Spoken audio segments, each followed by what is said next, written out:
Assalamualaikum warahmatullahi wabarakatuh. Perkenalkan, nama saya Siti Khairunisa, saya dari Prodi PGMI 2A. Di sini saya akan memenuhi tugas ulangan tengah semester, yaitu diampu oleh Bu Nurul Mahruzah Yulia MPD. Di sini saya akan menjelaskan materi terkait perubahan sifat benda, perubahan wujud benda, dan lain sebagainya. Nah, selanjutnya ada perubahan sifat benda, di mana perubahan sifat benda ini memiliki arti yaitu suatu sifat benda yang bisa berubah, baik dari segi wujud, warna, dan komponen lainnya. Perubahan sifat benda ini terjadi karena akibat berbagai faktor, yaitu bisa seperti karena kalor, pemanasan, pendinginan, dan lain sebagainya. Selanjutnya ada macam-macam perubahan wujud benda yang disebabkan karena kalor. Untuk yang pertama ada mencair. Nah, mencair ini merupakan salah satu perubahan wujud benda yang dimana awal mulanya benda padat menjadi benda cair. Jika ingin terjadi perubahan ini, maka diperlukan adanya kalor atau panas untuk bisa memengaruhi zat benda tersebut. Seperti contoh pada coklat batang. Nah, apabila coklat batang ini terkena kalor atau panas, maka akan menjadi zat benda cair. Selanjutnya ada perubahan wujud benda membeku, di mana perubahan wujud benda membeku ini terjadi pada benda cair yang kemudian menjadi benda padat. Nah, seperti halnya air jika dimasukkan ke dalam freezer kulkas, maka akan menjadi benda padat. Untuk yang ketiga ada perubahan wujud benda menguap. Perubahan wujud benda menguap ini terjadi pada benda cair yang kemudian menjadi zat gas. Seperti contoh air. Ketika kita merebus air, kemudian mendidih, kemudian mengeluarkan uap. Nah, mengeluarkan uap ini adalah termasuk perubahan wujud benda menguap. Selanjutnya ada perubahan wujud benda mengembun, di mana perubahan wujud benda mengembun ini terjadi pada benda gas kemudian menjadi benda cair, dan bisa terjadi pada gas di udara yang dingin atau suhu yang rendah kemudian menjadi butiran-butiran air. Hingga perubahan wujud benda ini masuk ke dalam proses yang dimana melepaskan kalor atau panas, karena proses perubahan wujud benda ini membutuhkan suhu yang rendah. Seperti contoh, ketika di pagi hari udara dingin akan menjadi berembun karena cuaca yang masih sangat dingin. Ada perubahan wujud benda menyublim, di mana perubahan wujud benda menyublim ini terjadi pada benda padat yang kemudian menjadi material gas.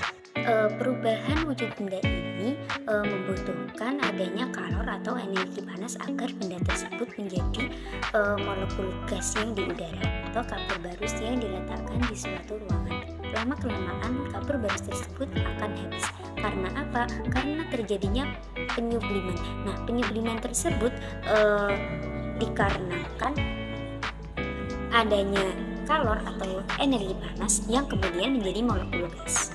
Nah, untuk yang terakhir ada perubahan wujud benda mengkristal, di mana perubahan wujud benda mengkristal ini terjadi pada material gas menjadi material yang lebih padat.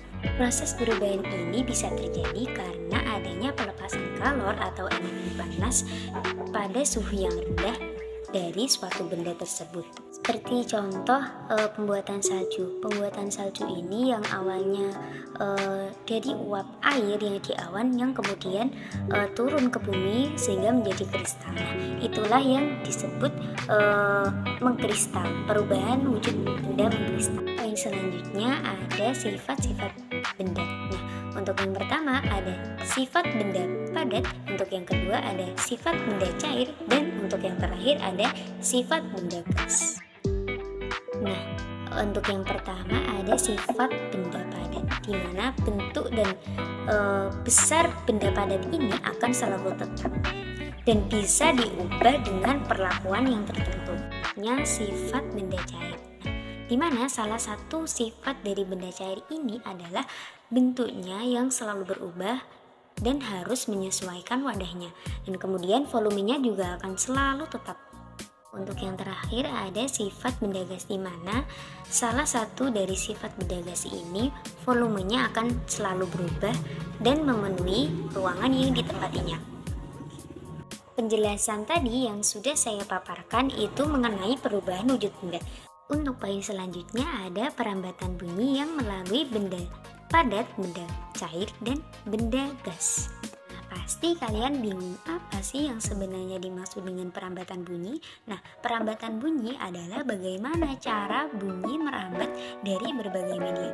Dan untuk merambat bunyi memerlukan adanya zat perantara, di mana zat perantara itu adalah bisa melalui zat padat, zat cair, dan zat gas. Untuk yang pertama, bunyi merambat melalui zat padat.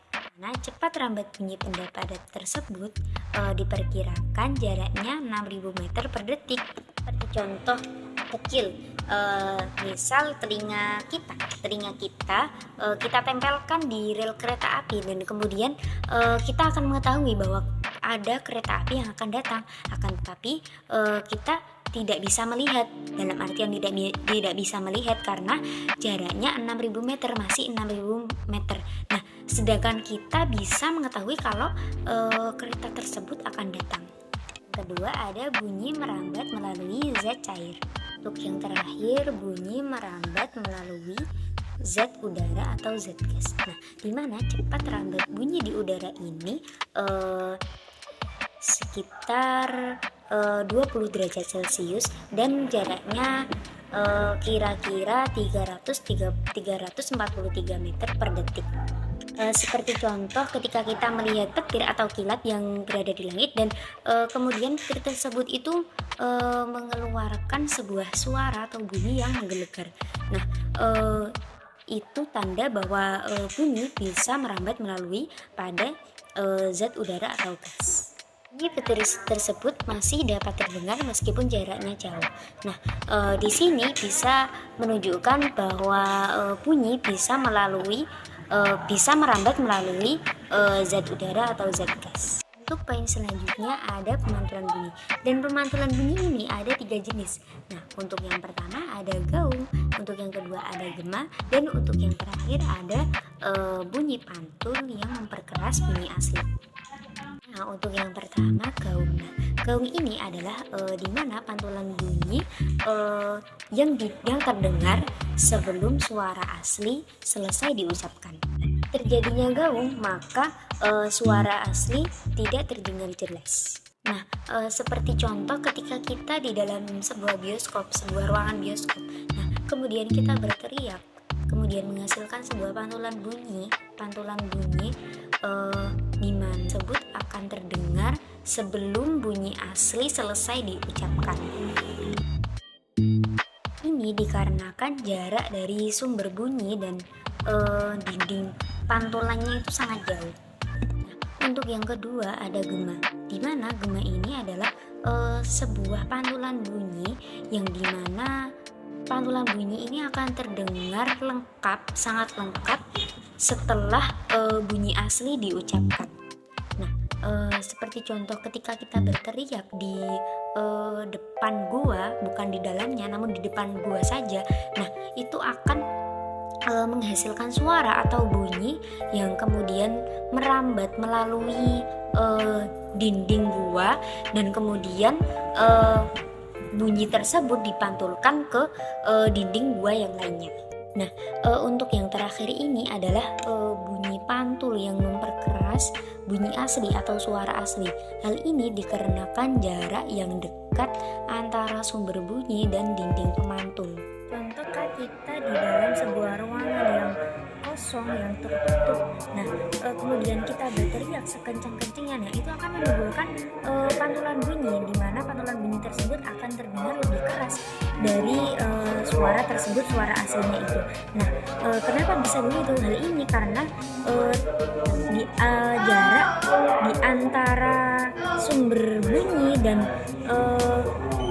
dinding pemantulan itu sangat dekat. Itu tadi penjelasan dari poin perambatan bunyi melalui zat padat, zat gas, alam udara, dan zat cair. Demikian presentasi kali ini atau pemaparan materi kali ini. Sekurang lebihnya saya mohon maaf yang sebesar-besarnya. Cukup sekian, terima kasih dan sampai jumpa.